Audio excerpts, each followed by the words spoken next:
जय हिंद, वंदे मातरम।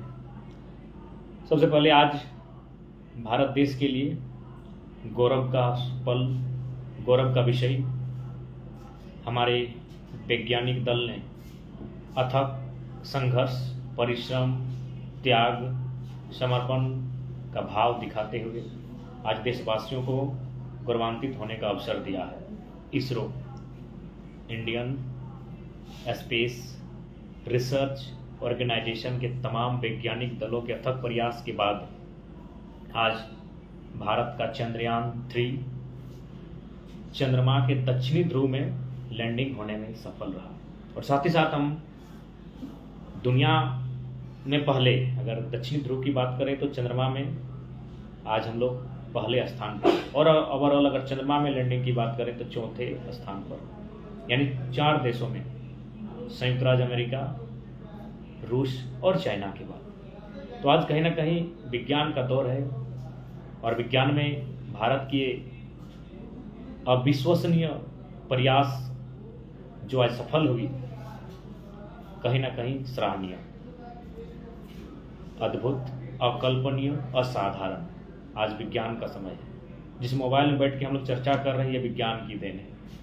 आप जिस बिजली के माध्यम से अपनी मोबाइल को कनेक्ट किए हैं, वो विज्ञान का देन है। तो विज्ञान के क्षेत्र में भी उन्नति होना बहुत आवश्यक है। वैज्ञानिकता हमारी सोच में, हमारे कर्मों में भी होना आवश्यक है। तो आज विज्ञान के क्षेत्र में भारतवर्ष ने एक मील का पत्थर हासिल किया है। आज देशवासियों के लिए गौरव का विषय। इसरो के तमाम वैज्ञानिक दल को बहुत बहुत असंख्य शुभकामनाएं।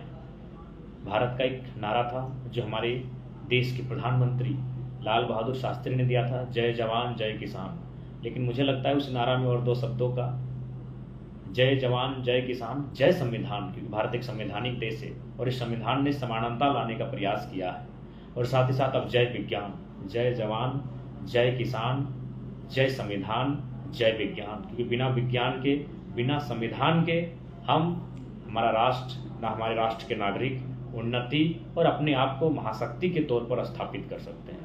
तो बहुत बहुत असंख्य अनगिनत शुभकामनाएं। इसरो के दल को बहुत बहुत बधाइयाँ। और साथ ही चूँकि चर्चा करना चाहिए डुमरी उपचुनाव, बहुत सारे लोग मीडिया में, चाय की दुकानों पर, चौक चौराहों पर, खेत खलिहानों में, गांव की गलियारों में डुमरी उपचुनाव की चर्चा है।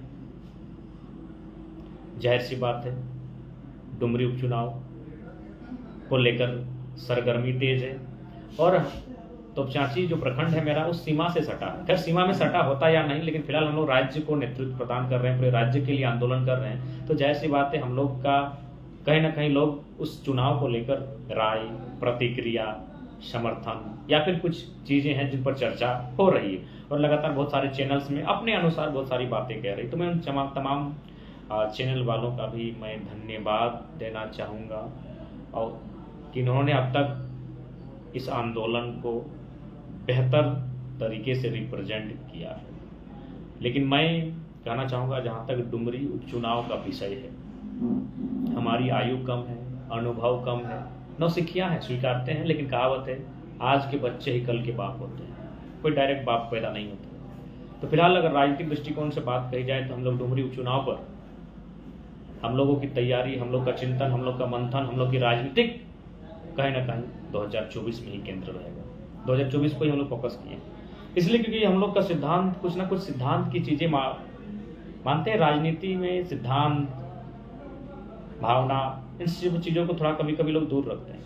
लेकिन मेरा मानना है, हम लोग नए हैं, युवा हैं और कहीं ना कहीं एक आदर्श राजनीति हम लोग करने का प्रयास करेंगे और नहीं चाहेंगे कि हम लोग का जो ओपनिंग हो, पहला मैच हो।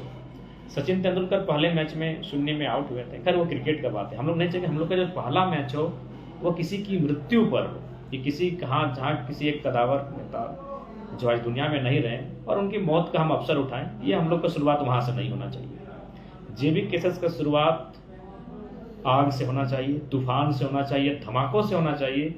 ऐसे चुनाव, उपचुनाव से नहीं होना चाहिए जहाँ एक दिवंगत जो आज हमारे बीच नहीं रहे, माननीय शिक्षा मंत्री, तो किसी की मौत के बाद जो सीट खाली हुई है जे भी किसी वहाँ से अपना चुनाव का अभियान आरंभ नहीं करें।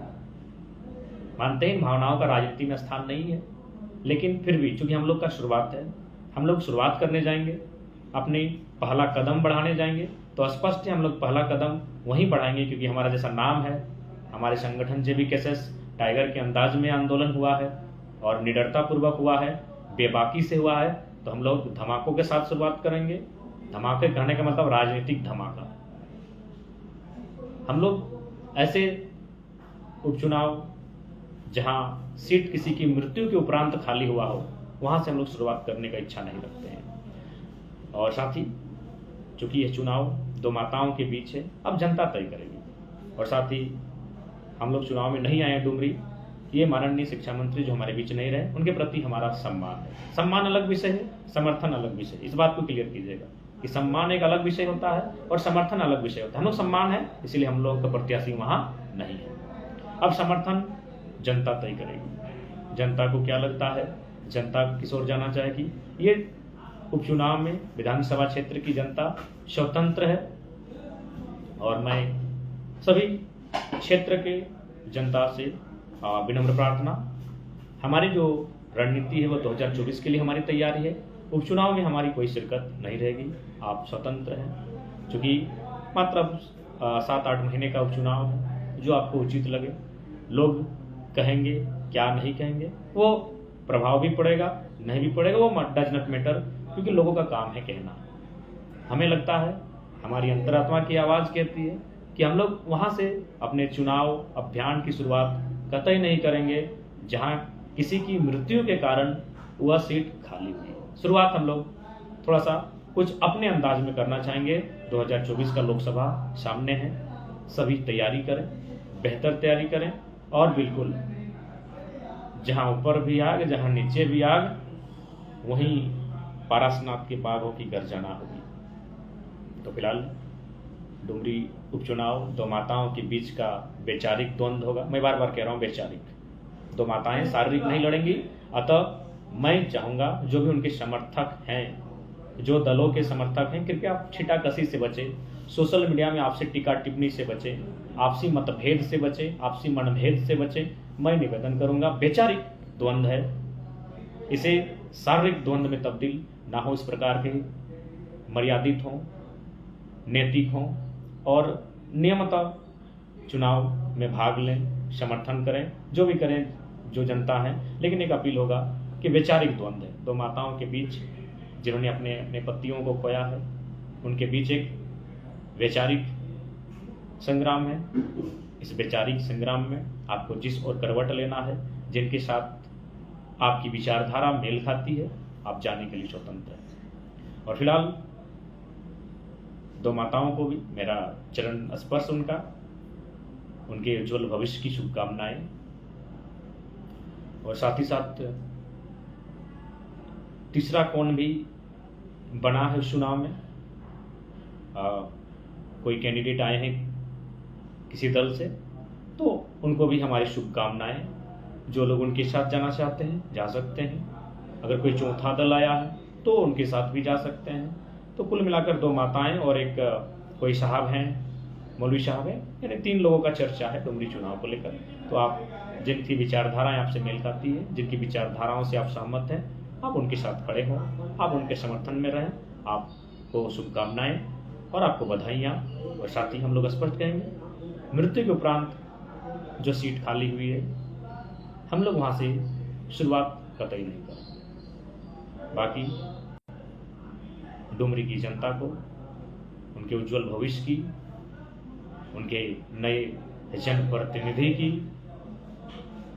जो प्राप्ति होगी, उसके लिए असंख्य अनगिनत असीम शुभकामनाएं। और मैं भी काफ़ी अस्वस्थ अवस्था में हूँ, हालांकि इन बातों को नहीं कहना चाहूँगा। और रात्रि के आज लगभग 11 बज चुके हैं, निवाला लेने के लिए बैठे हैं।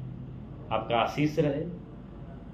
हम भी आखिर एक इंसान हैं, मशीन जवाब दे देती है, रिचार्ज नहीं होने से मोबाइल चुप हो जाता है, पंखा, टीवी, फ्रिज, कूलर चुप हो जाता है। हम इंसान हैं। 2 सालों से मैंने एक मशीन की तरह कार्य किया है, राज्य के भला के लिए, राज्य के हितार्थ के लिए। अपना प्रेम, अपना आशीष हमें भी दीजिएगा।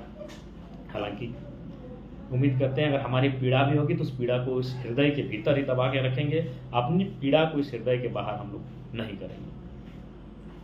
तो फिलहाल रात्रि है, भोजन का शायद आपका हो गया होगा, हम लोग भी भोजन का वक्त है, दवा का वक्त है।